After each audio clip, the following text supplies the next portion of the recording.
Bismillahirrahmanirrahim. Alhamdulillah, puji syukur kita haturkan kehadirat Allah Subhanahu wa Ta'ala.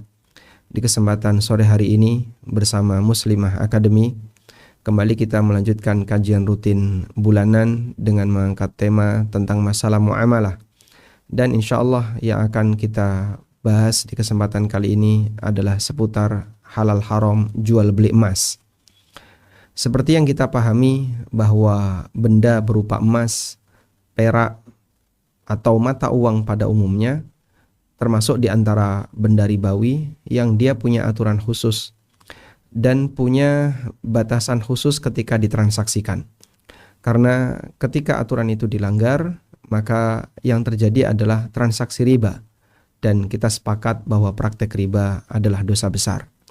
Karena itu kita berharap semoga materi semacam ini dipahami oleh kaum muslimin dengan baik dan diperhatikan dengan baik, karena termasuk di antara materi yang cukup sensitif dan sedikit rumit bagi mereka yang belum terbiasa membahas masalah fikih muamalah.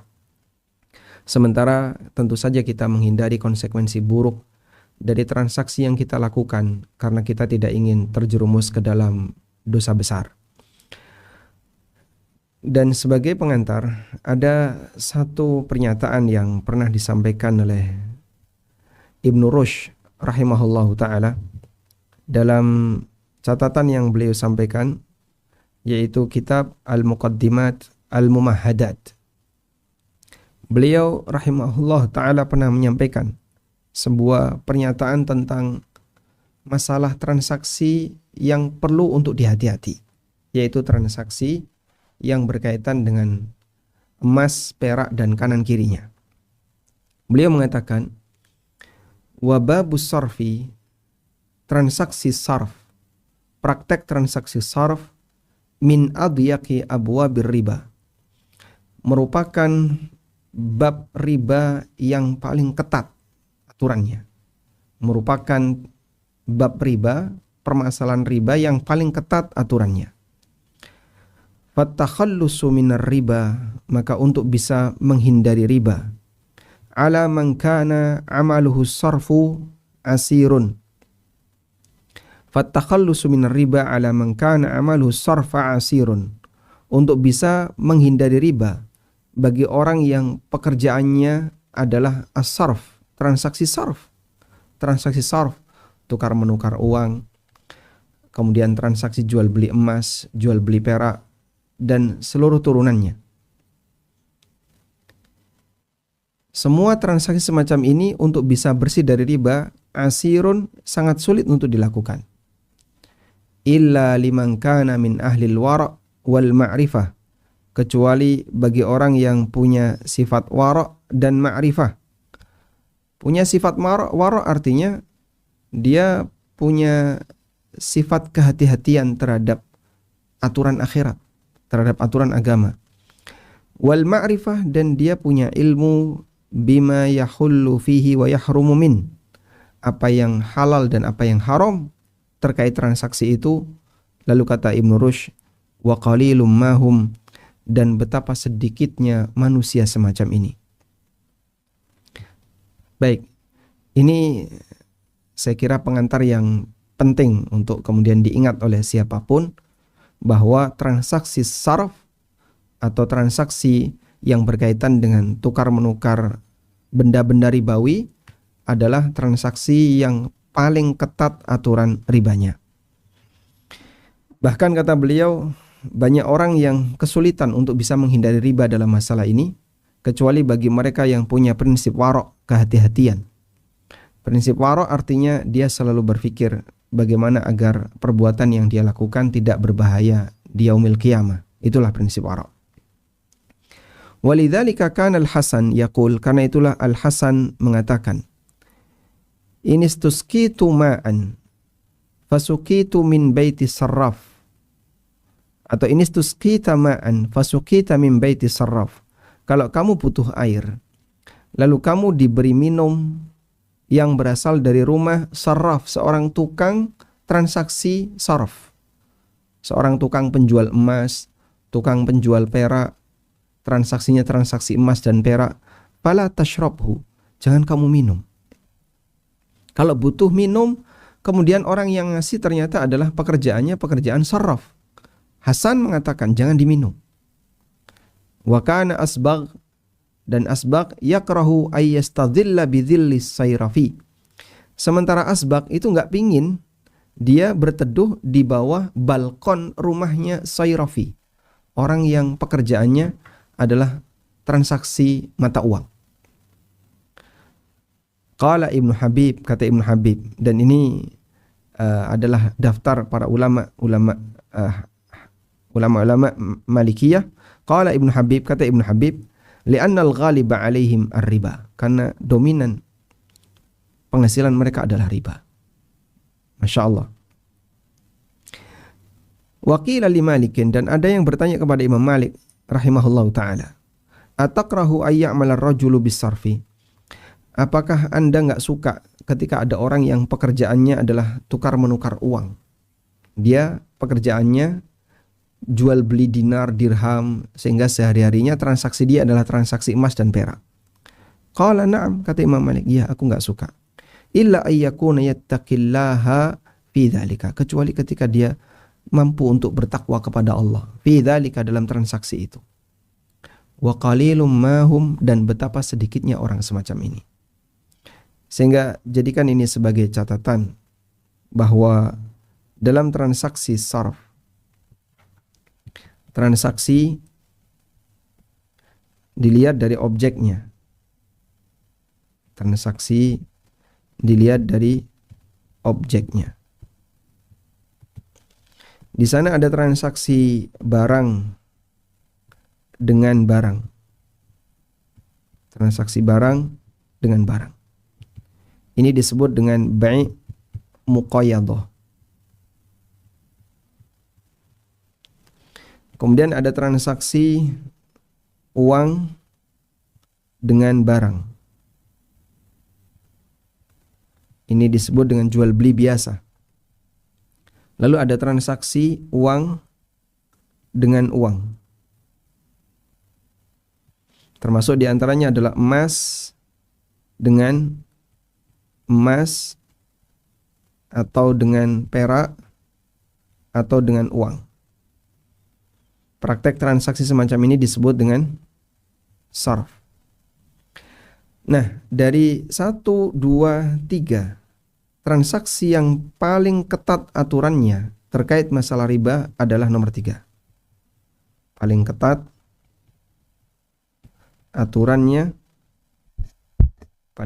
aturannya terkait masalah riba. Sebagaimana yang tadi disampaikan oleh Ibnu Rushd, sampai sebagian ulama tidak mau untuk mengambil hartanya, bahkan walaupun air yang diberikan oleh dia dalam posisi ketika kita butuh untuk minum. Jangan kau minum. Ketika yang ngasih adalah baitus sarraf, orang yang pekerjaannya adalah transaksi sarf. Sebab di dunia saraf ini adyaku abwabir riba, di situ ada aturan riba yang paling ketat. Baik. Seperti apa aturan riba di dunia transaksi uang atau emas? Berikut beberapa catatan hadis yang bisa kita jadikan sebagai acuan berkaitan dengan transaksi jual beli emas. Hadis yang pertama, hadis dari sahabat Ubadah bin Samit, sahabat yang sangat masyhur, yang sering disebutkan namanya ketika kita membahas masalah riba. Nabi SAW bersabda, "Adz-dzahabu bidz-dzahab mithlan bimithlin." Emas dengan emas harus semisal. Semisal dalam arti kuantitasnya sama. Wal fiddatu bil fiddati mithlan bimithlin. Perak dengan perak harus semisal, artinya kuantitasnya sama. Kemudian beliau menyebutkan beberapa benda ribawi yang lainnya, yang itu merupakan bahan makanan. Ada kurma, ada bur, ada milh, ada garam, dan yang lainnya, termasuk syair bisyair. Lalu di bagian akhir Nabi SAW mengatakan, "Faman zada awizdada faqad arba. Barang siapa yang nambahi atau dia minta tambahan, faqad arba, maka dia telah melakukan transaksi riba. Bi'udz dzahaba bil fiddati kaifa syi'tum. Kalian diperbolehkan untuk menjual emas dengan perak, mentransaksikan emas dengan perak, kaifa syi'tum, dengan adanya kuantitas yang berbeda. Kaifa syi'tum artinya kuantitasnya beda. Yadan biyadin, selama dilakukan dari tangan ke tangan. Wa bi'us sya'ira bitamri kaifa syi'tum yadan biyadin. Kalian boleh mentransaksikan gandum dengan kurma dengan adanya selisih berat. Yang penting yadan biyadin. Baik. Kemudian kita lihat di hadis bawahnya. Hadis dari Ubadah bin Samit. Beliau bercerita, Ghazawna ghazatan, kami pernah melakukan peperangan. Wa 'alan nasi Muawiyatu, dan ketika itu yang menjadi pemimpin adalah Muawiyah. Berarti ini di zaman Muawiyah sebagai Amirul Mukminin. Fa ghanimna ghanaima katsiratan, lalu kami mendapatkan ghanimah yang sangat banyak. Fakana fima ghanimna, di antara ghanimah yang kami dapatkan adalah aniyatun min fiddatin, perak atau wadah yang terbuat dari perak. Aniyatun min fiddah, wadah yang terbuat dari perak. Fa amara Muawiyatu rajulan ayyabi'aha fi a'tiyatin nas. Kemudian Muawiyah menyuruh seseorang untuk menjual bejana perak tadi fi a'tiyatin nas, untuk dijual dengan ditukar a'tiyatun nas. A'tiyatun nas adalah pemberian yang diberikan oleh negara kepada para pasukan, ya, kepada para karyawan negara. Jual bejana-bejana perak itu ditukar dengan a'tiyatun nas, dengan gaji yang nanti akan diberikan oleh negara kepada para pasukan. Fatasara'an nasu fi dzalika. Akhirnya banyak orang melakukan itu. Sehingga si A yang dapat bejana perak, dia datang kepada si B. B, saya jual bejana perak ini dengan harga sekian, ya, pakai uang emas, dinar. Kemudian B bilang, iya nanti saya bayar kalau saya sudah dapat gaji dari negara. Fatasara'an nas, akhirnya banyak orang melakukan itu. Fabalagha Ubadata ibn Samit, hingga informasi itu, berita itu sampai kepada Ubadah bin Samit. Faqama, kemudian beliau memberi nasihat kepada masyarakat. Faqala, lalu beliau mengatakan, inni sami'tu Rasulullah sallallahu alaihi wasallam. Aku mendengar Rasulullah sallallahu alaihi wasallam yanha an bai'idz dzahab bidzahab. Beliau melarang emas ditukar dengan emas, perak ditukar dengan perak, bur ditukar dengan bur, syair dengan syair, gandum dengan gandum, kurma dengan kurma, garam dengan garam, illa sawa'an bisawain, kecuali dengan nilai yang sama. Ainan bi ainin, ada barang-barangnya. Barangnya ada, barangnya ada. Faman zada awizdada, siapa yang minta tambahan atau memberi tambahan, faqad arba, berarti dia telah melakukan transaksi riba. Faraddan nasu ma akhadhu, akhirnya mereka pun membatalkan transaksinya. Hadis riwayat Muslim. Baik. Dan saya kira Bapak Ibu sudah sering mendengarkan aturan tentang transaksi benda ribawi. Coba kita detailkan ulang dari riwayat Ubadah ibn Samit, bahwa benda ribawi ada 6, dan 6 itu terbagi menjadi 2 kelompok. Kelompok yang pertama adalah alat tukar. Di situ Nabi SAW menyebutkan emas dan perak. Turunannya uang yang berlaku di masyarakat. Uang yang berlaku di masyarakat. Kelompok yang kedua adalah bahan makanan pokok yang disimpan. Nabi SAW menyebutkan di situ ada kurma, kemudian gandum, kemudian bur, gandum halus, lalu garam. Turunannya adalah semua bahan makanan pokok yang bisa disimpan. Semua bahan makanan pokok yang bisa disimpan. Baik. Kemudian kita lihat aturannya. Jika dipertukarkan dengan yang sejenis, misalnya emas dengan emas, maka wajib tunai dan sama kuantitas. Wajib tunai dan sama kuantitas. Ada dua aturan yang harus dipenuhi, tunai dan sama kuantitas. Yang kedua, jika dipertukarkan dengan sesama kelompoknya atau dengan beda jenis tapi satu kelompok, misalnya emas dengan perak,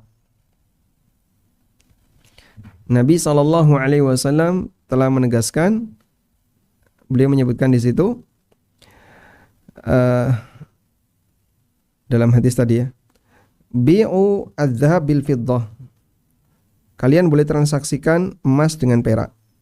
Kalian boleh transaksikan emas dengan perak, kaifa syi'tum yadan biyadin. Boleh ada selisih kuantitas, boleh beda kuantitas, tapi wajib tunai. Wajib tunai. Kemudian yang ketiga, jika beda kelompok, misalnya emas dengan kurma. Nah, untuk jenis ini bebas. Artinya tidak harus tunai dan tidak harus sama kuantitas. Tentu saja tidak mungkin kita menukarkan 1 kilo kurma dengan 1 kilo emas. Dan tidak harus tunai, sehingga emasnya sekarang, uang kemudian kurmanya besok dan seterusnya, hukumnya boleh. Baik, ini aturan baku yang bisa kita pahami dari hadis Ubadah bin Samit. Dah? Selanjutnya kita baca hadis berikutnya. Hadis dari Umar bin Khattab radhiyallahu anhu. Nabi SAW pernah bersabda. Beliau mengatakan, "Adz-dzahab bidz-dzahab riban illa ha'a wa ha'a." Emas dengan emas kalau ditransaksikan itu riba, illa ha' wa ha'.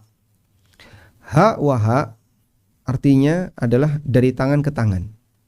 Mungkin kalau kita buat persamaan bahasa, ha' wa ha' itu kalau orang Jawa nyebutnya nyoh nyoh. Illa ha' wa ha', kecuali dilakukan dengan nyoh nyoh, artinya dari tangan ke tangan. Wal bur bil burri riban illa ha' wa ha'. Bur dengan bur riba, kecuali dari tangan ke tangan. Wat tamru bit tamri riban illa ha' wa ha'. Kurma dengan kurma itu riba, kecuali dari tangan ke tangan.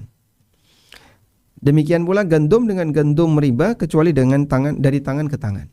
Masya Allah. Nabi SAW menjelaskan dan menegaskan di sini. Pokoknya harus dari tangan ke tangan. Maka dalam hadis Umar di sini ada penegasan wajib satu majelis. harus tunai. Wajib satu majelis yaitu harus tunai. Jadi kita punya 3 hadis yang semuanya menyebutkan transaksi ini harus dilakukan secara tunai. Hadis Ubadah bin Samit, kemudian juga hadis Ubadah bin Samit sama hadis Umar bin Khattab radhiyallahu anhu. Sekarang kita baca hadis dari Malik bin Aus bin Hadathan. Sahabat Malik bin Aus bin Hadathan bercerita, dan semuanya hadis sahih. Hadis riwayat Muslim, hadis Umar riwayat Bukhari, dan hadis Malik bin Aus bin Hadathan riwayat Muslim. Malik bin Aus bin Hadathan bercerita, aqbaltu aqul. Aku datang, kemudian aku sampaikan. Dan waktu itu ada beberapa sahabat yang sedang berkerumun. Ada beberapa sahabat yang sedang berkerumun, di tengah mereka ada Talha bin Ubaidillah dan ada Umar bin Khattab radhiyallahu anhu. Kemudian disampaikan oleh Malik bin Aus, "May yastarifud darahim?" Siapa yang mau menukarkan dirhamnya? Malik bin Aus membawa dinar, membawa emas, lalu beliau bertanya, siapa di antara kalian yang mau menukarkan dirhamnya, mau menukarkan peraknya? Faqala Talha bin Ubaidillah. Maka kemudian Talha bin Ubaidillah mengatakan, wa huwa inda Umar bin Khattab, dan ketika itu di dekat beliau ada Umar bin Khattab. Arina dhahabaka, coba tunjukkan mana emasmu. Thumma tina idza jaa khadimuna nu'tika wariqaka. Saya sudah mengutus seorang budak untuk mengambil perak di rumah. Nanti kami akan berikan, thumma tina, kemudian kami akan berikan, idza jaa khadimuna, apabila sudah datang budakku, nu'tika wariqaka, akan kami serahkan perakmu. Bisa dipahami ya? Jadi ketika itu ada sekelompok sahabat yang sedang berkumpul. Ada Talha bin Ubaidillah, beliau sahabat yang dijamin masuk surga. Ada Umar bin Khattab radhiyallahu anhu dan beberapa sahabat yang lain. Datanglah Malik bin Aus dan beliau menyampaikan, siapa yang mau menukarkan dirhamnya, aku membawa dinar, aku membawa emas. Maka Talha tertarik. Lalu beliau nyuruh budaknya, tolong ambilkan dirham di rumah. Kemudian Talha meminta kepada Malik bin Aus, mana sini emasmu? Tunjukkan. Nanti kalau budak saya datang, tak kasihkan perakmu. Faqala Umar bin Khattab, maka Umar bin Khattab radhiyallahu anhu mengatakan, kalla, enggak boleh seperti itu. Wallahi, demi Allah, la tu'tiyannahu wariqah. Segera kau serahkan perak itu kepada Malik bin Aus. Nah, masalahnya budaknya belum datang, karena tadi baru berangkat. Au la taruddanna ilaihi dhahaba, atau kembalikan emasnya kepada Malik. Jangan kau terima dulu. Masya Allah, padahal orangnya ada di situ. Dan waktu itu Talha sedang nunggu perak yang diambilkan oleh pembantunya, oleh khatimnya, oleh budaknya. Berapa Pak jarak waktunya? Wallahu a'lam. Yang jelas mereka sedang duduk bareng, kemudian budaknya pulang ke rumahnya Talha. Berapa lama budak itu ngambil? Ya tentu saja nggak sampai selisih hari. Bahkan mungkin nggak sampai masuk waktu sholat berikutnya. Karena kalau masuk waktu sholat kan mereka bubar. Tidak mungkin mereka duduk bareng di situ. Maka Umar ngasih pesan, kau serahkan perak itu sekarang atau kau kembalikan dulu emas itu. Fa inna Rasulullah sallallahu alaihi wasallam qal, karena Rasulullah sallallahu alaihi wasallam pernah bersabda, al-wariq bidz-dzahabi riban. Perak kalau ditukar dengan emas riba, illa ha'a wa ha'a, kecuali dari tangan ke tangan. Bur dengan bur riban, kecuali dari tangan ke tangan, sampai akhir beliau menyebutkan kurma, beliau menyebutkan syair, dan hadisnya sahih riwayat Muslim. Baik. Ini hadis keempat yang menegaskan bahwa emas dengan perak kalau dipertukarkan wajib tunai. Nah, selanjutnya hadis yang kelima. Hadis dari Fudalah bin Ubaid radhiyallahu anhu. Beliau bercerita, Ishtaraitu yauma Khaybar qiladatan. Pada peristiwa perang Khaybar, aku membeli sebuah kalung dengan harga bithna asyara dinaron, dengan harga 12 dinar. Fiha dhahabun wa kharazun. Di kalung itu ada emas dan ada kharaz, ada permatanya. Jadi karena bentuknya kalung, tidak semuanya emas, bagian rantainya mungkin emas, kemudian ada ya sebagaimana kalung yang sering kita lihat, ada emasnya, ada permatanya. Fafassaltuha, kemudian aku pisahkan. Emasnya dipisahkan permatanya dari permatanya. Fawajadtu fiha aktsara min 12 dinaran. Ternyata aku dapatkan emasnya saja itu lebih dari 12 dinar. Fadzakartu dzalika lin-nabi sallallahu alaihi wasallam. Lalu aku pun menceritakan hal ini kepada Nabi sallallahu alaihi wasallam. Faqala, lalu beliau mengatakan, la tuba hatta tufassal. Jangan dijual sampai dipisahkan. Jangan dijual sampai dipisahkan. Ya? Sehingga kalau mau dijual, pisahkan dulu biar tahu berat emasnya berapa, berat permatanya berapa.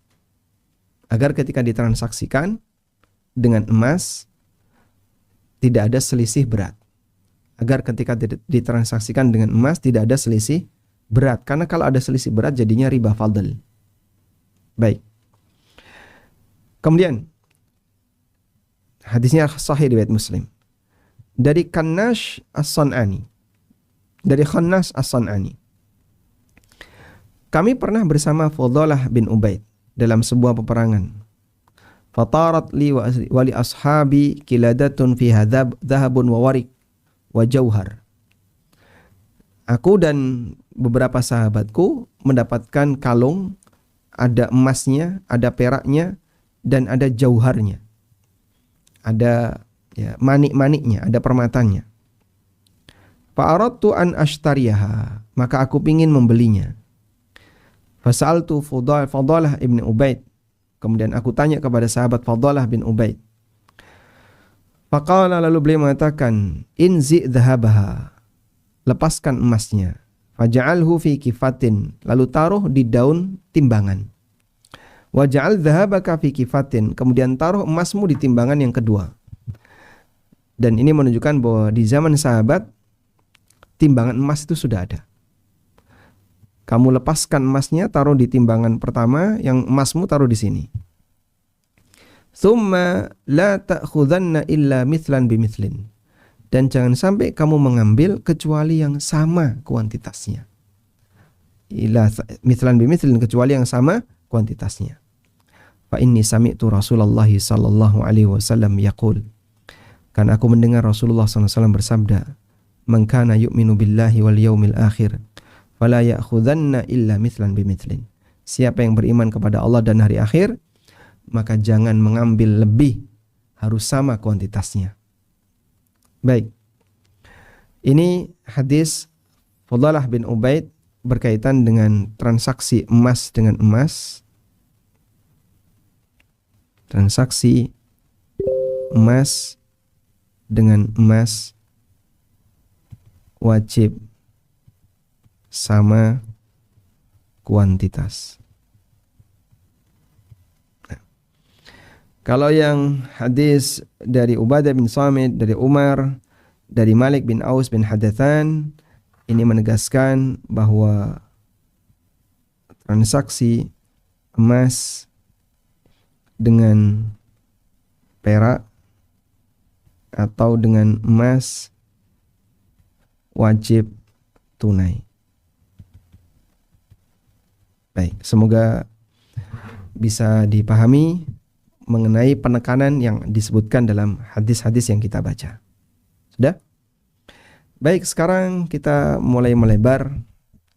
Ini landasan yang kita miliki dan semuanya hadis sahih, hadis riwayat Muslim, dan riwayat Bukhari. Saya kira Bapak Ibu sepakat kalau hadis ini statusnya adalah hadis yang sahih. Berikutnya saya akan mengajak Anda untuk membaca fatwa berikut. Dan mungkin ini yang barangkali menjadi diskusi di antara masyarakat mengenai apa hukum jual beli emas secara tidak tunai. Dalam fatwa DSN nomor sekian sebagaimana yang tercantum, dan ini cukup panjang, ada 11 halaman fatwa ini ya.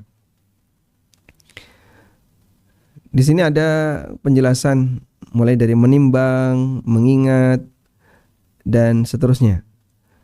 Dan di penjelasan mengingat, DSN menyebutkan beberapa dalil yang tadi sempat kita kutip, seperti hadis Fudalah Ubadah bin Samit, kemudian hadis Umar bin Khattab radhiyallahu anhu, "Az-zahab bil warik riban illa ha wa ha." Emas dengan perak itu riba kecuali dari tangan ke tangan. Kemudian beliau tambahkan hadis Abu Sa'id Al-Khudri yang diriwayatkan oleh Muslim, "Janganlah kalian menjual emas dengan emas kecuali yang semisal. Wala tushiffu ba'daha ala ba'din." Jangan ditambahkan. "Wala tabi'ul warik bil warik illa mithlan bi mithlin. Wala tushiffu ba'daha ala ba'din." Jangan ditambahkan. Perak dengan perak harus semisal, jangan ditambahkan. Kemudian wala tabi'u minha ghaiban binajis. Dan jangan transaksikan ghaib dengan najis. Ghaib artinya yang tidak ada di tempat. Najis artinya yang ada di tempat. Jangan ditransaksikan yang satu ada, yang satu menyusul. Dan hadis ini sahih. Nabi SAW melarang praktik seperti ini. Kemudian juga hadis riwayat Muslim dari Al-Barra bin Azib dan Zaid bin Arqam. Naha Rasulullah sallallahu alaihi wasallam an bai'il warik bidzahab dainan. Rasulullah sallallahu alaihi wasallam melarang jual beli perak dengan emas ditransaksikan secara tidak tunai. Dainan artinya terutang, tidak tunai. Baik. Di 5 riwayat ini dan dari apa yang tadi kita sebutkan, di fatwa DSN ada tambahan dari Abu Sa'id Al-Khudri dan dari Al-Barra bin Azib serta Zaid bin Arqam. Semuanya menegaskan bahwa transaksi emas dengan perak harus dilakukan secara tunai.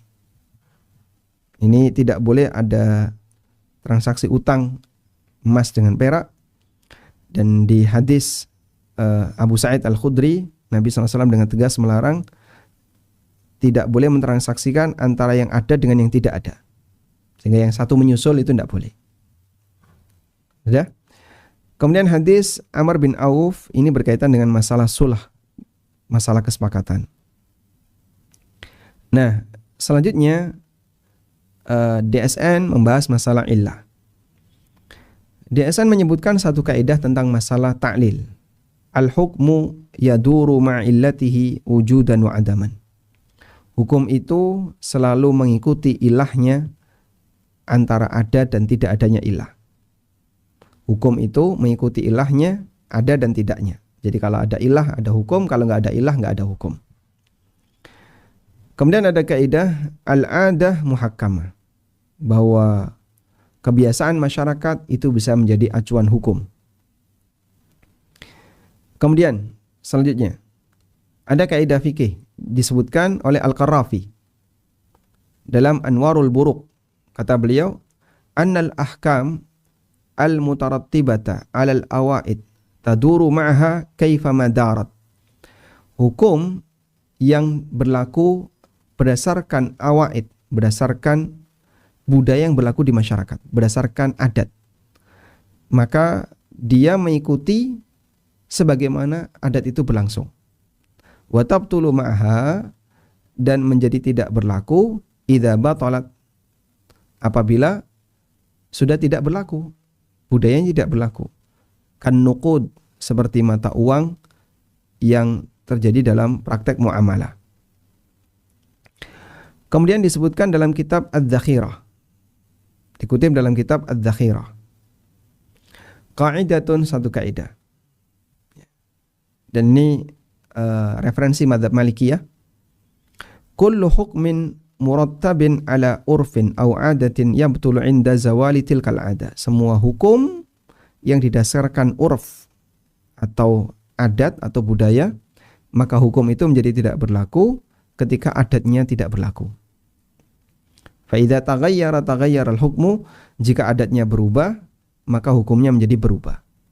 Itu jika hukumnya ada karena ada budaya. Kemudian ada keterangan tentang hukum asal dalam masalah muamalah adalah mubah kecuali jika ada dalil yang mengharamkannya. Lalu di bawahnya ada beberapa fatwa yang disampaikan oleh para ulama yang dikutip oleh DSN. Ada fatwa Syekh Ali Jum'ah, ulama Mesir. Kemudian ada keterangan Dr. Wahbah Az-Zuhaili, penulis kitab yang sangat masyhur, Al-Fiqhu Al-Islami wa Adillatuh. Coba kita baca keterangan Dr. Wahbah Az-Zuhaili. Beliau mengatakan, wa kadzalika syira'ul hulli minas sa'ir bitaqsid la yajuzu. Demikian pula membeli perhiasan dari pengrajin dengan pembayaran secara angsuran, hukumnya tidak boleh. Li'adami iktimali qabdi tsaman, karena tidak dilakukan penyerahan uang secara tunai. Wala yasihu aidan biqardin minas sa'ir, dan tidak juga sah dengan cara berutang dari pengrajin. Ini keterangan Dr. Wahbah Zuhaili.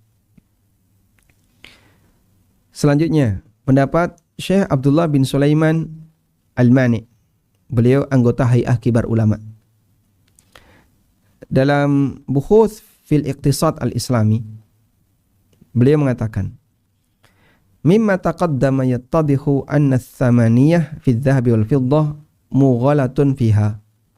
Jadi penjelasan di atas jelaslah bahwa status emas dan perak lebih dominan fungsinya sebagai tsamaniyah, sebagai alat tukar.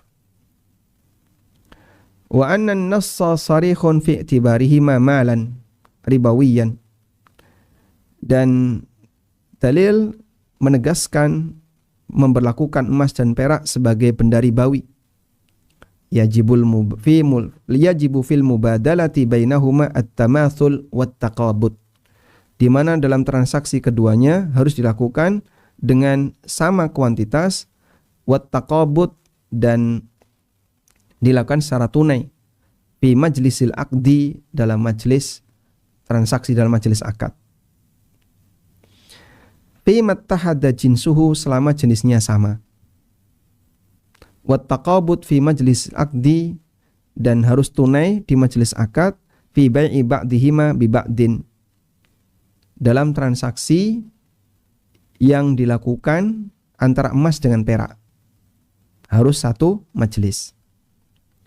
Illa ma akhrajathu sina'atu an ma'na tsamaniyah, kecuali ketika dia mengalami proses produksi sehingga tidak lagi disebut mata uang. Fayajuzut tafadul bainal jinsi minhuma dunan nasa'i ala ma sabaqa min tawdihin wa ta'lilin. Maka di situ boleh ada at-tafadul, boleh ada selisih berat walaupun sejenis, tapi tidak boleh ada penundaan berdasarkan penjelasan di atas. Baik, semoga masih bisa diikuti ya. Dah, nanti insya Allah kita simpulkan di bagian belakang. Sekarang saya lanjutkan. Keterangan Dr. Khalid Al-Muslih, hafizahullah, menantunya Syekh Ibnu Utsaimin. Beliau punya sebuah risalah judulnya Hukmu Bai'iz Dzahab bin Nuqud bit Taqsid. Hukum jual beli emas dengan uang secara kredit. Kata beliau, Bai'udz Dzahab, jual beli emas, bin Nuqud al-Warikiyah, dengan uang tunai, dengan uang kartal, bukan uang tunai, dengan uang kartal. Bitaqsid, secara kredit. Lil ulama'i fihi qaulan fil jumlah. Secara umum ada dua pendapat dalam masalah ini. Lalu beliau jelaskan. Al-qaul awal, pendapat yang pertama. At-tahrim, hukumnya haram. Wa huwa qaulu aktsari ahli ilmi, dan ini pendapat mayoritas ulama. Ala khilafin bainahum fil istidlal li hadzal qaul. Meskipun mereka berbeda pendapat dalam memahami dalil untuk pendapat ini. Meskipun mereka berbeda pendapat mengenai cara mereka dalam menyimpulkan dalil. Wa abrazu ma hunaka annal wariqan naqdi wadh-dhahaba minal athman. Dan pendapat yang paling menonjol penjelasannya adalah bahwasanya mata uang perak dan emas itu adalah al-athman, termasuk mata uang, termasuk alat tukar. Wal athmanu la yajuzu bai'uha illa yadan biyadin. Sementara mata uang itu tidak boleh ditransaksikan kecuali dari tangan ke tangan. Lima ja'a fi dzalika minal ahadits, berdasarkan hadis-hadis yang menjelaskan hal itu. Seperti hadis Ubadah bin Samit radhiyallahu anhu bahwa Nabi sallallahu alaihi wasallam bersabda, fa idza ikhtalafat hadzal ajnas, kalau beda jenis, fabi'u kaifa syi'tum, maka silahkan ditransaksikan sesuai yang kalian kehendaki, idza kana yadan biyadin, selama dilakukan dari tangan ke tangan. Hadis riwayat Muslim. Al-qaulu tsani, pendapat yang kedua. Al-jawaz, hukumnya boleh. Wa bihi qala jama'atun minal fuqaha'il mu'asirin, dan ini pendapat sebagian ulama kontemporer. Min abrazihim, yang paling menonjol di antara mereka adalah Syekh Abdurrahman As-Sa'di, gurunya Ibn Utsaimin. Ala ikhtilafin bainahum fil istidlal li hadzal qaul. Meskipun mereka berbeda pendapat mengenai cara menyimpulkan dalil untuk menyampaikan pendapat ini. Illa anna abraza ma yustanadu lahu hadzal qaul, hanya saja sandaran yang paling menonjol, sandaran yang paling nampak yang digunakan oleh pendapat ini adalah ma dzakarahu Syekhul Islam Ibnu Taimiyah wa Ibnu Qayyim.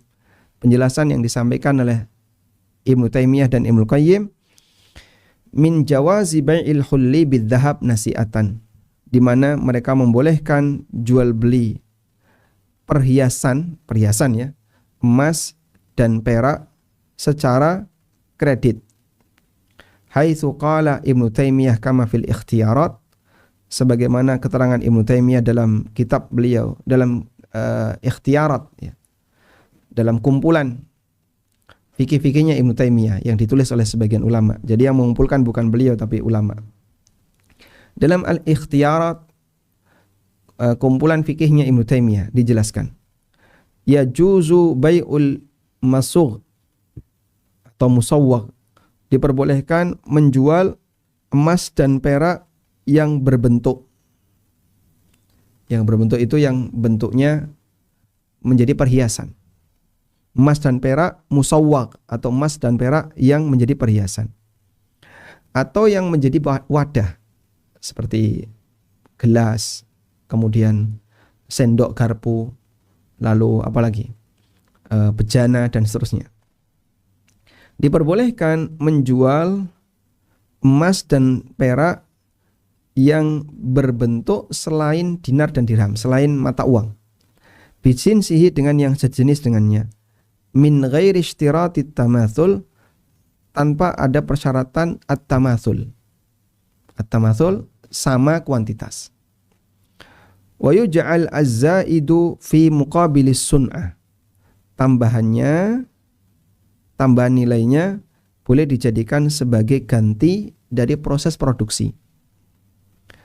Sawa'un kanal bai'u halan, baik dilakukan secara tunai, au muajjalan, atau secara muajjal, secara tertunda, dicicil.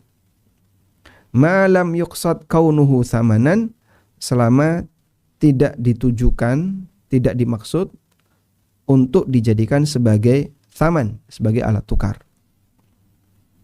Baik. Jadi dalam keterangan Al-Ikhtiyarat Ibnu Taimiyah, beliau menyebutkan kalau ada emas yang menjadi perhiasan, kalung, gelang, cincin, anting dan seterusnya, atau emas yang dibentuk untuk wadah-wadah, ya, wadah, gelas, atau sendok atau garpu. Nah, kemudian kita beli barang itu, bayarnya pakai emas, bayarnya pakai dinar. Apakah harus tunai? Dan apakah harus sama beratnya? Kata Syekhul Islam, tidak harus tunai dan tidak harus sama. Ya? Nah, kalaupun ada kelebihan, misalnya beratnya bejana emas ini beratnya 100 gram. Terus kita beli dengan harga 120 gram. Ada tambahan 20 gram. Maka yang 20 gram tadi statusnya apa? Kata beliau, fi muqabilis sun'ah, sebagai ganti dari biaya produksi. Wa asrahu minhu qawlu Ibnul Qayyim. Dan yang lebih tegas lagi adalah keterangan Ibnul Qayyim. Dalam I'lamul Muwaqqi'in, beliau mengatakan, annal hilyah al-mubaha, bahwa perhiasan yang mubah, sarat bisan'atil mubahati, nah ketika dia sudah diproses produksi, min jinsi thiyabi wassila, maka statusnya sama sebagaimana pakaian dan barang dagangan pada umumnya. La min jinsil athman, bukan alat tukar. Walihada lam tajib fiha zakatu, karena itu tidak wajib dizakati. Dan zakat perhiasan memang ulama beda pendapat. Sebagian ulama menilai wajib dan sebagian ulama menilai tidak wajib. Ibnu Qayyim mengatakan perhiasan enggak wajib dizakati. Fala yajri riba bainaha wa bainal athman, sehingga tidak berlaku aturan riba antara perhiasan emas dengan mata uang. Kama la yajri bainal athman wa sairis sila, sebagaimana tidak berlaku aturan riba antara uang dengan semua barang dagangan yang lain. Dengan bahan makanan, dengan pakaian, dengan perabotan, kan tidak berlaku aturan ribawi, sehingga boleh ditransaksikan secara kredit. Wa in kanat min ghairi jinsiha, meskipun ditransaksikan dengan benda selain jenisnya. Wa in fa inna hadhi bis-sina'ah qad kharajat an maqsudil athman. Karena ketika benda-benda tadi diproses produksi, mengalami proses produksi, maka dia sudah keluar dari status sebagai barang dagangan, sebagai mata uang. Wa uiddat lit-tijarah, sehingga diproduksi untuk diperdagangkan. Fala mahdzura fi bai'iha bijinsiha, sehingga tidak dilarang untuk ditransaksikan dengan emas yang lain. Wadah emas, gelas emas ditukar dengan emas, boleh ada selisih berat dan boleh tidak tunai. Wallahu a'lam. Ini semua penjelasan yang dikutip oleh DSN MUI, dan Anda bisa lihat ya, DSN juga menyebutkan pendapat yang berbeda, seperti pendapatnya Syekh Wahbah, Dr. Wahbah Zuhairi, kemudian pendapatnya Syekh Abdullah bin Mani, dan seterusnya. Semoga Anda masih bisa mengikuti dengan baik. Kemudian Syekh Abd Al-Hamid Asy-Syauqi menjelaskan, inna hukma bai'idz dzahab bit-taqsid ikhtalafa fihi al-fuqaha. Mengenai hukum jual beli emas secara kredit, ulama beda pendapat. Kemudian beliau sebutkan di sini, pertama melarang, yang kedua membolehkan. Yang melarang adalah pendapat jumhur ulama, bahkan beliau menyebut jamahir. Jamahir ulama, hampir semua ulama di kalangan mazhab Hanafiyah, Malikiyah, Syafi'iyah, dan Hambali. Yang kedua al-jawaz, hukumnya boleh. Dan ini pendapat Ibnu Taimiyah dan Ibnu Qayyim wa man wafaqahuma minal mu'asirin, dan pendapat para ulama kontemporer yang sejalan dengan beliau. Baik, kemudian di sini menyebutkan beberapa dalil dan beliau memberikan tarjih. Wallahu alam. Baik. Seperti ini, terus selanjutnya kita lihat kesimpulan yang diberikan oleh DSN. Pendapat peserta rapat pleno DSN MUI pada hari Kamis tanggal sekian tahun 2010, sudah lama ya fatwa ini, menegaskan hadis-hadis Nabi SAW yang mengatur pertukaran jual beli emas dengan emas, perak dengan perak, serta emas dengan perak dan sebaliknya, mensyaratkan antara lain agar pertukaran itu dilakukan secara tunai, dan jika dilakukan secara tidak tunai, maka ulama sepakat bahwa pertukaran tersebut dinyatakan transaksi riba. Sehingga emas dan perak dalam pandangan ulama dikenal dengan amwal ribawiyah atau benda ribawi. Selanjutnya, jumhur ulama berpendapat bahwa ketentuan atau hukum dalam transaksi sebagaimana yang dikemukakan dalam poin 1 di atas merupakan ahkam mu'allah, hukum yang memiliki ilat.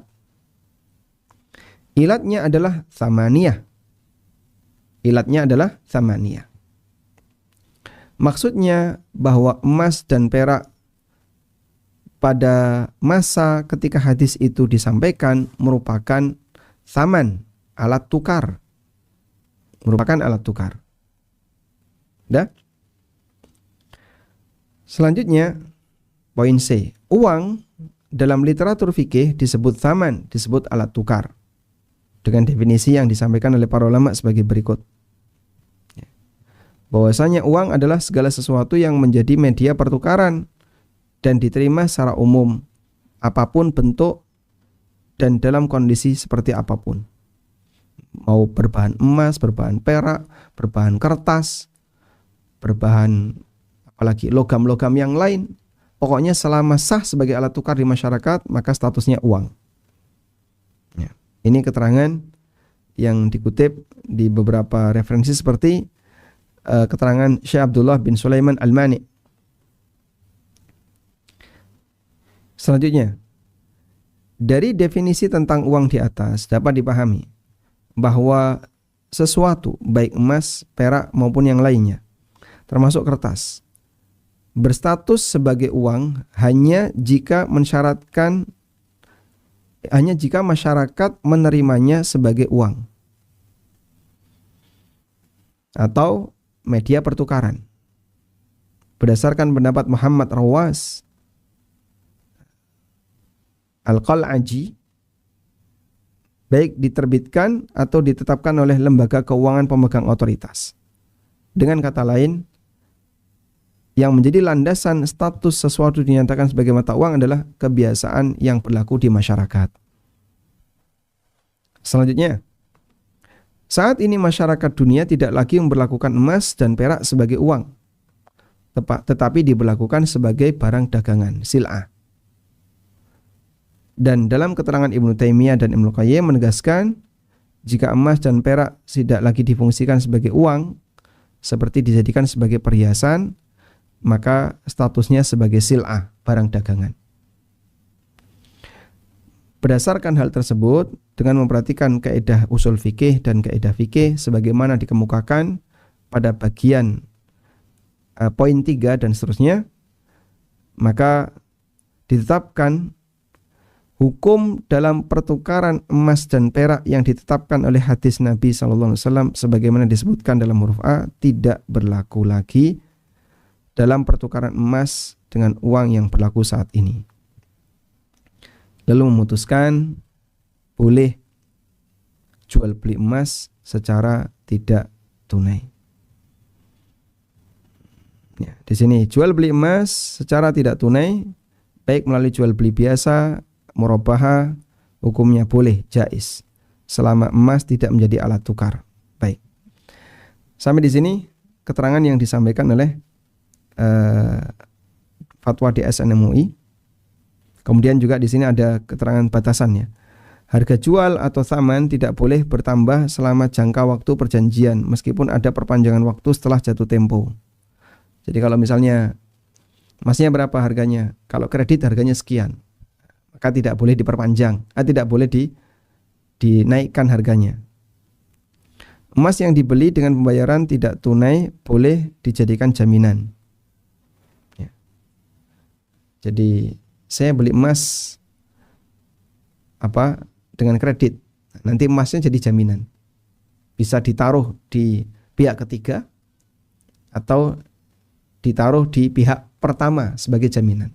Baik, emas saya pegang dulu, saya jadikan jaminan, sampai lunas baru saya serahkan.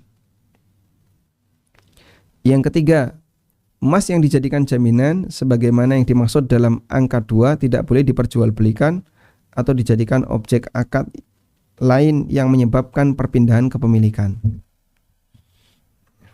Saya sebagai penjual emas, si A sebagai pembeli. A datang ke saya mau beli emas Anda. Berapa harganya? 10 juta. Baik, saya cicil per bulan 1 juta. Oke, deal. Dia bayar ke saya 1 juta, tapi emasnya tidak saya serahkan. Saya pegang. Sebagai apa? Sebagai jaminan. Sampai kamu lunas, barulah saya serahkan emasmu. Seperti itu boleh. Tapi saya tidak boleh menjual emas ini ke orang lain. Karena ini sudah jadi milik A. Tapi belum saya serahkan karena sebagai jaminan sampai 10 juta tadi lunas. Sudah? Sampai di sini keterangan DSN MUI. Semoga Anda bisa mengikuti ya. Sekarang kita akan bedah berkaitan dengan masalah jual beli emas. Jual beli emas secara kredit. Karena ini yang sempat menjadi polemik berkepanjangan dan banyak yang bertanya-tanya, boleh nggak sih beli emas di Antam, transfer hari ini kemudian emasnya besok? Itu kan berarti tidak tunai. Kredit atau tidak tunai. Tidak tunai itu bisa uangnya tidak tunai atau emasnya tidak tunai. Ya. Termasuk praktek cicil emas yang ada di bank. Misalnya bayar uang, lalu nanti emasnya diserahkan belakangan. Sehingga transaksinya emas tidak tunai. Sudah? Sekarang saya mau bahas dulu praktek cicil emas di bank.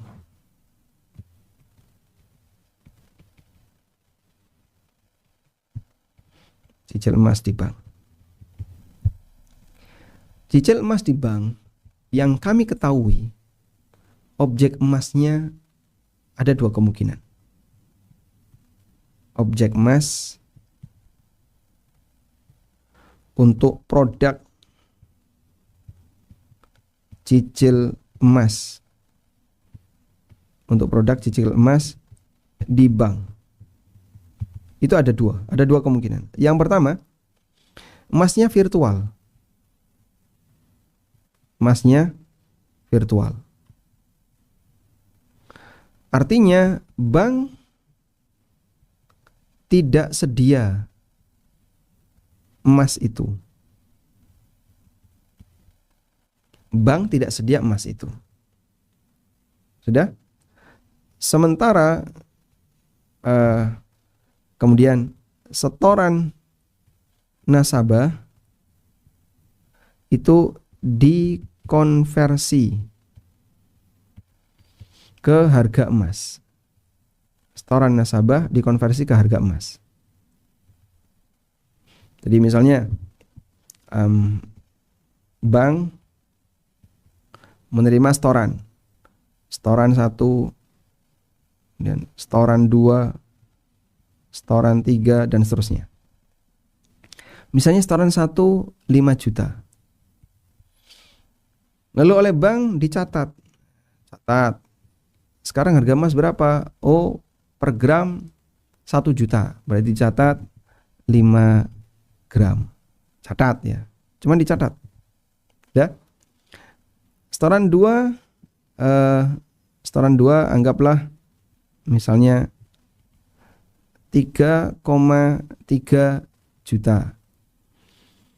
Nah, harga emas saat store yang kedua 3,3 itu 1 gramnya 1.100.000. Oh, berarti 3,3 catat dapat 3 gram. Setoran 3 misalnya 6, berapa? 6, kalau misalnya dibuat 1,2, jangan ketinggian 6 ya. Misalnya 2,4 juta. Terus dicatat dapat berapa? Oh, per gramnya 1,2. Dicatat 2 gram. Udah? Dan terus seperti itu. Nanti dicatat. Jadi cuman dicatat dan emasnya nggak available, nggak tersedia. Lalu akumulasi. Ini akumulasi. Bahwa yang bersangkutan punya 10 gram di bank tersebut. Setelah berselang waktu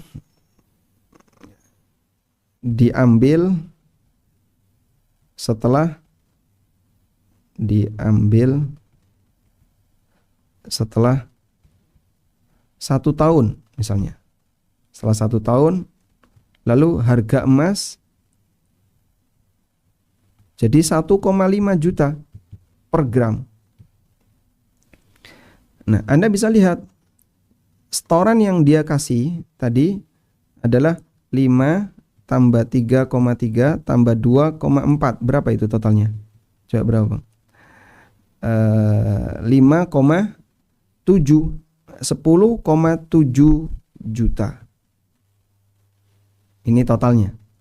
Sudah? Harga emas jadi 1,5 juta per gram.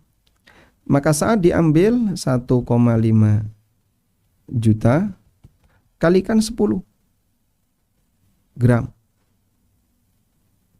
Dia dapat berapa? 15 juta. Dia dapat 15 juta. Ini praktek pertama. Baik. Kira-kira menurut Anda, ketika bank punya produk seperti ini, sejalan nggak dengan fatwa DSN yang tadi kita baca, Pak? Kira-kira sejalan nggak? Jadi kita belum bahas fatwa DSN-nya ya, baru bahas praktek bank dan menyesuaikan dengan fatwa DSN. Mereka kan sering mengklaim, ini sudah ada fatwanya, sudah ada fatwanya. Nah, kira-kira menurut Anda, dengan praktek cicil emas seperti yang tadi kita sebutkan, emasnya tidak available. Emasnya bank tidak sedia emas itu. Ini catatan ya. Apakah ini bisa pakai fatwa DSN? Jawabannya tidak. Loh, kenapa, Pak? Fatwa DSN itu tentang jual beli emas kredit. Emasnya ada, terus ditransaksikan secara kredit. Sudah? Bukan emas jadi standar konversi. Saya beli emas secara kredit. Ini ada emasnya. Seperti jual beli motor secara kredit. Kira-kira gimana? Anda jual beli motor secara kredit tapi motornya nggak ada. Anda datang ke si A. Pak, saya mau beli motor kredit. Oke. Jual beli motor secara kredit boleh. Nggak ada istilah ribawi di situ. Sebagaimana jual beli emas secara kredit menurut DSN. Nggak ada istilah ribawi di situ. Tapi A nggak punya motor. A belum punya motor. Terus gimana? Ya nggak boleh. Apa yang mau dijual? Wong A nggak punya motor. Kalau nikah ditransaksikan, Pak, DP dulu nanti pengadaan motor. Pengadaan motornya gimana? Ya pokoknya store dulu. Kalau sudah terakumulasi sesuai harga motor, baru motor diserahkan. Nah itu jadinya jual beli kalik bil kalik. Jual beli utang dengan utang. Penjual nggak punya barang, pembeli sudah transaksi, dilakukan pembayaran secara tidak tunai. Jadinya utang dengan utang, kalik bil kalik. Kecuali kalau uangnya tunai. Kalau uangnya tunai bisa. Dan nanti diserahkan dalam bentuk emas. Misalnya, ini uangnya 10 juta ya. Saya beli emas 10 gram. Tunainya berapa? 10 juta. Baik, saya bayar 10 juta. Serahkan emasnya tahun depan. 10 gram. Nah itu jual beli salam. Uangnya tunai, emasnya menyusul. Dan transaksi emas virtual seperti yang tadi kita ceritakan, bukan salam, bukan jual beli kredit emas karena emasnya nggak ada, tapi lebih tepatnya jual beli kali bil kali. Sehingga kita bisa sebut ini jual beli kali bil kali. Sudah, jual beli utang dengan utang. Baik. Dan hakikatnya yang dimaksudkan di situ bukan emasnya tapi uang. Terlebih lagi tujuannya adalah konversi uang ke emas. Tujuannya ini, konversi uang ke emas agar dapat kelebihan uang saat penarikan. Karena harga emas cenderung naik. Nah, dan ini yang bisa kita jumpai dalam deposito syariah dengan konversi emas. Sehingga emasnya tidak ada, tapi hanya dijadikan sebagai standar harga. Maka emas di produk itu hanya untuk acuan harga, bukan sebagai objek transaksi. Kalau seperti ini, saya yakin nggak ada yang dukung. Sehingga kalau itu diklaim sebagai sesuai fatwa DSN MUI, ya kita bisa katakan nggak benar itu kayak gitu. Klaim ini nggak benar. Ini tidak sesuai fatwa DSN. Jadi dalam prakteknya ternyata tidak seperti itu. Mohon untuk dipahami ya. Sehingga kadang kalau teman-teman di perbankan bilang, ini sudah ada fatwa DSN-nya. Baik, sekarang cocokkan praktek kamu dengan fatwa DSN.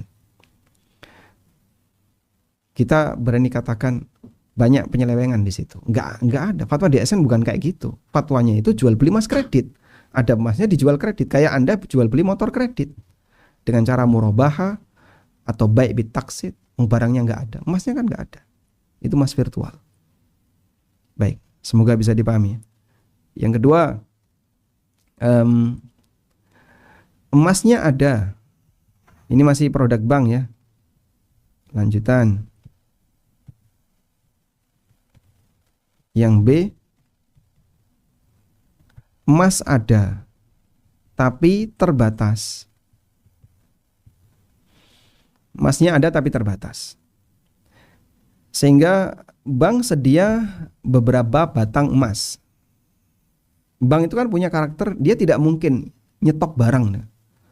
Coba Anda tanyakan ke bank manapun, apakah bank sedia emas untuk melayani semua nasabah?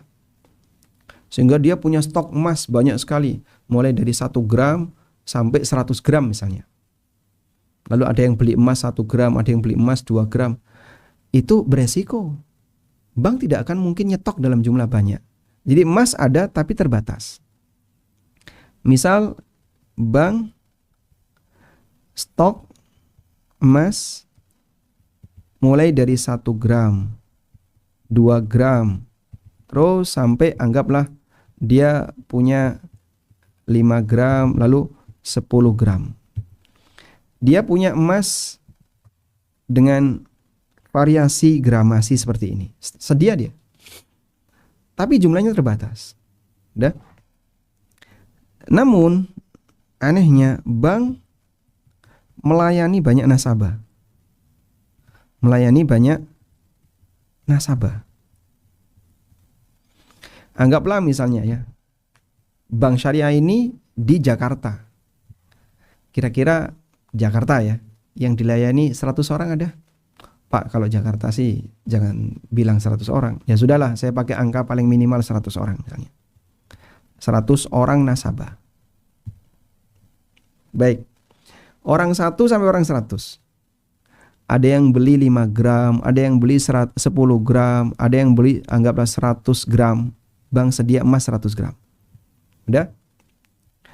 Sehingga satu batang emas 10 gram dipakai untuk melayani. Dipakai untuk melayani anggaplah 10 orang. Kemudian satu batang emas 100 gram digunakan untuk melayani. Digunakan untuk melayani anggaplah 15 orang. Ini apa-apaan? Kayak gini apaan nih? Ini apaan coba?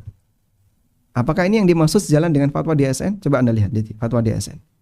DSN memberikan ketentuan. Emas yang dibeli dengan pembayaran tidak tunai boleh dijadikan jaminan. Kalimat ini sejalan tadi ya.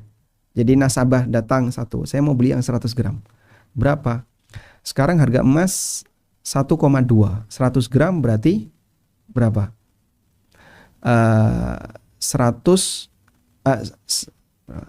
120 juta. Ya. Gitu kan ya? 100 gram berarti 120 juta. Oke. 120 juta. Berapa lama Bapak mau nyicil? Ya selama anggaplah per bulan 10 juta. Berarti 12 kali. Baik. Bulan ini 10 juta, bulan ini 10 juta. Udah? Loh, emasnya mana? Saya kan udah beli. Berarti itu milik saya. Baik Pak, emasnya kami tahan sebagai jaminan. Jadi ditahan oleh bank sebagai jaminan. Boleh ini? Boleh. Sudah. Tapi lihat poin 3. Emas yang dijadikan jaminan sebagaimana yang dimaksud dalam angka 2 tidak boleh diperjualbelikan atau dijadikan objek akad lain yang menyebabkan perpindahan kepemilikan. Nasabah 2 datang. Saya mau beli emas 100 gram. Pak, kami available ini. Kami punya emas 100 gram. Berapa harganya? Masih sama misalnya, masih di pekan yang sama. 120 juta. Orang pertama ditransaksi pakai objek itu, orang kedua pakai objek itu juga.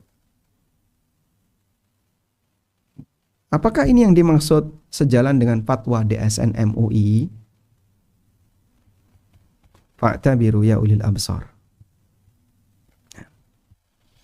Ini melanggar fatwa DSN MUI. Sudah? Berarti penerapan yang benar kayak gimana Pak? Kayak Antam itu mungkin masih masuk. Uangnya bayar sekarang, emasnya nanti. Masuk. Tapi kalau di dunia perbankan, bank tidak stok emas, kecuali kalau bank mau stok emas. Nah, cuman kita nggak yakin bank bisa nyetok emas. Karena regulasi perbankan akan menyulitkan hal itu. Mereka tidak boleh misalnya tabungan nasabah, ayo kulaan emas. Beli emas sebanyak-banyaknya terus dijual. Sehingga emas 1 untuk nasabah 1, emas 2 untuk nasabah 2, emas 3 untuk nasabah 3. Ada 100 nasabah, sedia 100 stok emas. Saya kira nggak mungkin. Karena mereka hanya bermain di dunia keuangan. Mereka hanya bermain di dunia keuangan. Baik. Semoga sampai di sini bisa dipahami. Kita baru mengukur aktivitas perbankan dan kesesuaiannya dengan fatwa DSN MUI. Apa yang tadi saya sampaikan sebatas informasi ya, yang saya dapatkan. Mungkin kalau teman-teman mahasiswa yang pengen serius membuktikan, saya pengen tahu lebih valid, Anda mungkin bisa survei langsung ke bank, kemudian lihat langsung bagaimana transaksinya. Kemudian Anda bisa bandingkan, ini ada fatwa DSN dan ini praktek bank. Sekarang Anda bisa kasih kesimpulan, kira-kira sejalan atau tidak. Karena selama ini mereka berlindung dengan kalimat kita sudah ada fatwa DSN. Nah, masalahnya praktek kamu sejalan nggak dengan itu? Perlu dipertanyakan. Dan ini diantara yang kami pahami, bahwa kalau praktiknya kayak gini tentu tidak sejalan dengan fatwa DSN. Baik. Selanjutnya kita akan membahas tentang fatwa atau perbedaan pendapat ulama tadi. Perbedaan pendapat ulama tentang emas, jual beli emas secara kredit, tidak tunai. Jual beli emas secara tidak tunai. Udah? Pertama begini, bahwa di sana ada hukum asal,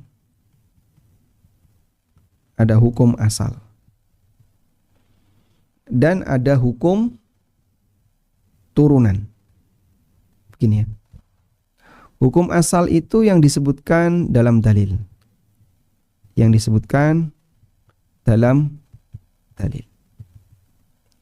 Hukum turunan itu hasil analogi.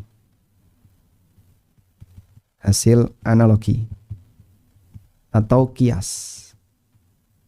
Gini. Baik. Ini catatan yang pertama. Contohnya gimana, Pak? Misalnya emas itu hukum asal. Sedangkan mata uang kartal yang kita kenal seperti rupiah, dolar, mata uang-uang yang lain, real dan seterusnya, itu semuanya analogi, disamakan dengan hukum asal. Nah. Emas atau perak ini hukum asal. Jadi dua benda ini berstatus sebagai benda ribawi karena disebutkan dalam dalil. Disebut hukum asal artinya keduanya disebut benda ribawi berdasar apa? Berdasar dalil. Bukan berdasar kias, tapi berdasar dalil. Sudah? Sementara uang kartal ini turunan.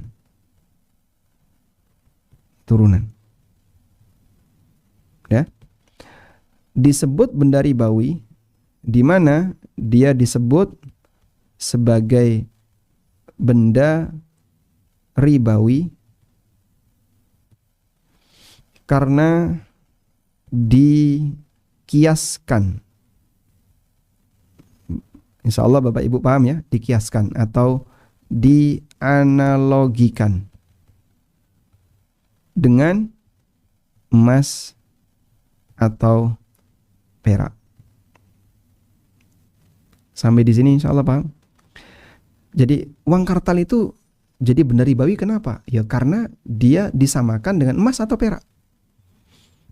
Asalnya adalah ngikuti emas atau perak.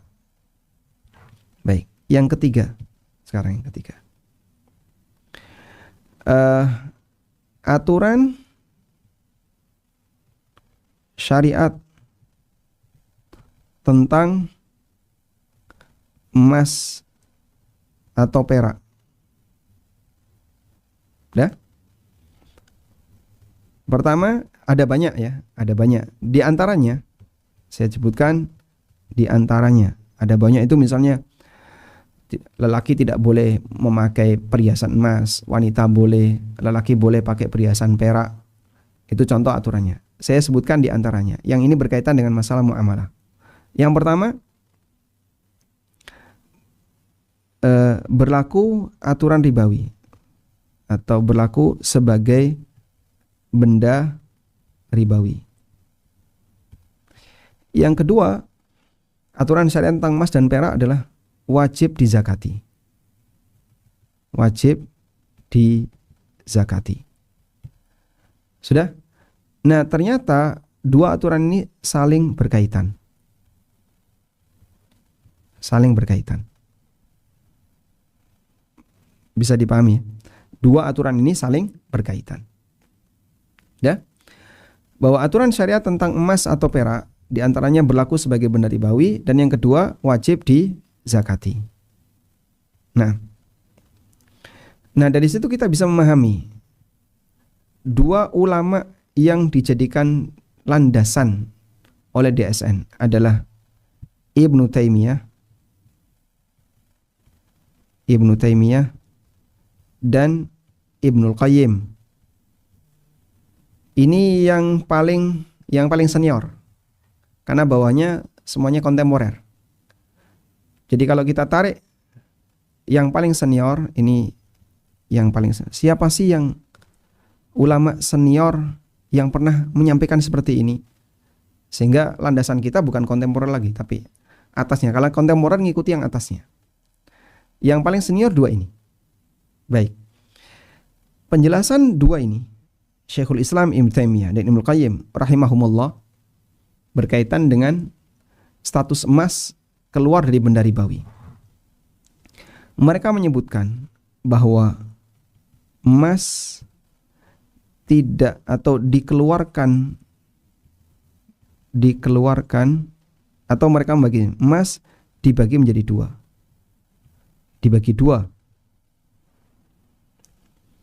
Pertama, yang bentuknya koin atau yang bentuknya batangan, atau saya sebut koin aja ya. Yang ini berlaku sebagai mata uang, seperti dinar dan dirham. Sudah? Ibnu Taimiyah dan Ibnu Qayyim, beliau dari penjelasan yang tadi dikutip oleh DSN mengisyaratkan bahwa kalau emas itu masih dalam bentuk dinar dan dirham alias koin, maka wajib dizakati dan merupakan benda ribawi, dan statusnya sebagai benda ribawi. Ya. Yang kedua, jika emas itu selain koin, artinya bukan dinar dan dirham, selain koin, bukan dinar dan dirham. Baik, maka karena dia selain koin, bukan benda ribawi, ini bisa bentuknya perhiasan atau wadah-wadah, misalnya bejana emas atau gelas emas atau sendok garpu emas, wadah-wadah dan seterusnya. Ini bukan benda ribawi dan tidak wajib dizakati. Gini, tidak wajib dizakati. Sudah? Jadi Ibnu Taimiyah dan Ibnu Qayyim masih memberlakukan benda ribawi untuk emas koin, yang dia adalah dinar dan dirham. Sudah?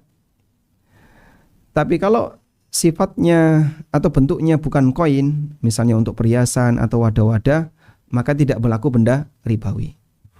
Nah, sekarang kita nilai, apakah pendapat ini benar? Apakah pendapat ini benar? Nah, karena ini kan bertentangan dengan jumhur. Kita tahu tadi ini tidak sesuai pendapat jumhur. Kalau jumhur tidak, dua-duanya benda ribawi. Mau koin maupun selain koin, semuanya benda ribawi. Kalau jumhur, semua emas atau perak, apapun bentuknya adalah benda ribawi. Ini pendapat jumhur. Udah? Dan pendapat jumhur ini sejalan, saya nyatakan sejalan dengan hadis siapa? Fadalah. Dan hadis yang disebutkan di fatwa DSN. Coba kita lihat hadis fadalah. Hadis fadalah yang tadi kita cantumkan di sini.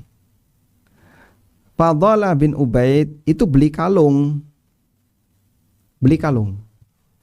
berbahan emas dengan harga 12 dinar. Dengan harga 12 dinar. Beliau beli kalung berbahan emas dengan harga 12 dinar. Sudah? Oleh Nabi SAW beliau kasih peringatan, la tuba hatta tufassal. Jangan kau jual sampai dipisahkan.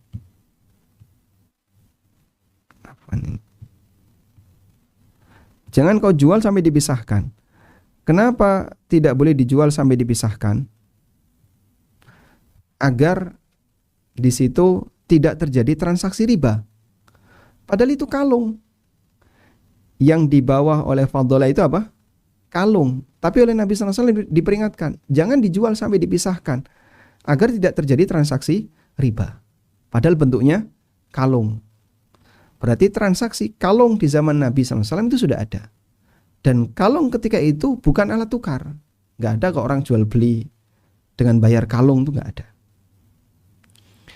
Nah, hal yang sama juga terjadi seperti cerita Khannas As-San'ani.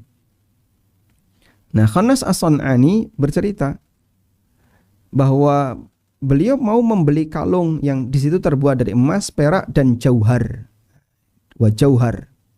Jadi ada manik-maniknya. Tapi oleh Fadalah bin Ubaid dikasih saran. Inzi dhahabaha, lepaskan emasnya, pisahkan emasnya. Faj'alhu fi kifatina, kemudian timbang emas. Jadi emas murni, walaupun bentuknya kalung. Berarti transaksi perhiasan ketika itu sudah ada belum? Sudah ada. Nah, kemudian juga dalam hadis dari Ubadah bin Samit, untuk hadis yang kedua. Mereka mendapatkan ghanimah berupa aniyah, berupa wadah, min fiddah, dari perak. Oleh Muawiyah, udah jual aja. Tapi dengan cara ada kelebihan dan tidak tunai. Maka dilarang oleh Ubadah bin Samit, nggak boleh. Karena Nabi SAW melarang emas ditransaksikan seperti itu. Masya Allah. Sehingga dari sini kita bisa lihat transaksi benda-benda yang tadi disebutkan, ada emas dan perak yang musawwak, yang selain koin, itu sudah ada di zaman Nabi SAW dan beliau melarang praktek ribawi di situ. Sudah? Sehingga kalau ilahnya adalah, oh ini dalam rangka untuk apa? Karena ini alat tukar, ini bukan alat tukar. Kalau ilahnya bukan alat tukar, wadah perak itu juga bukan alat tukar di zaman Nabi SAW. Nah, dari sini kami berpendapat bahwa pendapat jumhur ulama itu lebih kuat. Dan ini sejalan dengan hadis Fadalah bin Ubaid, juga hadis Ubadah bin Samit, dan hadis Ubadah bin Samit. Baik. Selanjutnya, ada satu kaidah yang disampaikan oleh para ulama. Kaidahnya seperti ini. Inna ta'lila fi mu'aradatin nassi au fi ma yabtulu hukman nassi batilun bil ittifaq. Ketika ada orang yang menyampaikan sebuah taklil, penggunaan taklil atau alasan, tapi itu bertentangan dengan nas, atau membatalkan hukum yang tercantum dalam nas, dalam dalil, maka status alasan tadi batil. Ya? Kemudian Al-Bazdawi juga menegaskan dalam Kanzul Wusul ila Ma'rifatil Usul, inna ta'lila la yasluhu li taghyiri hukmin nassi fa kaifa li ibtalihi. Bahwa mentaklil itu mencarikan alasan, sebabnya apa sih kenapa ini dilarang. Nah, ketika orang memberikan penjelasan taklil tapi itu sampai menyebabkan hukum dalil itu jadi berubah atau tidak berlaku, maka statusnya batil. Nah, artinya begini. Tadi kita sebutkan di sini bahwa emas dan perak itu kan asal. Emas dan perak itu hukum asal. Emas dan perak itu hukum asal. Keduanya disebutkan dalam dalil. Sedangkan uang kartal itu turunan. Nah, kalau orang menyampaikan alasan ini tidak berlaku hukum ribawi, berarti ini kan menggugurkan hukum asal. Mentaklil tadi menjelaskan alasan kenapa emas dan perak itu enggak boleh ditransaksikan secara tidak tunai. Oh, karena dia bukan benda ribawi. Kenapa bukan benda ribawi? Karena bukan mata uang. Itu kan berarti menggugurkan hukum asal. Maka emas selamanya akan menjadi benda ribawi karena dia asalnya. Kalau emas sudah benda ribawi, maka turunannya gimana coba nasibnya? Uang itu turunannya. Kalau yang asalnya saja sudah diturunkan sebagai benda ribawi, maka bagaimana nasib uangnya yang itu merupakan turunan dari emas? Wallahu alam, semoga bisa dipahami ya. Jadi saya ulang bagian akhir. Maksud pendapat yang disampaikan oleh DSN tadi adalah emas itu bukan benda ribawi karena dia bukan alat tukar. Berarti kan dia diturunkan dari hukum asal. Nah, kalau emas diturunkan dari hukum asal, padahal itu yang dicantumkan dalam hadis, bagaimana dengan nasib turunannya? Hukum asalnya sudah kosong, berarti ini nanti kosong nih. Ini nanti karena sudah tidak berlaku kan ini kosong. Tinggal hukum turunan, hukum asalnya sudah nggak ada.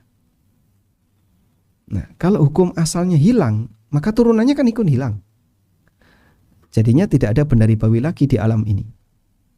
Wallahu alam.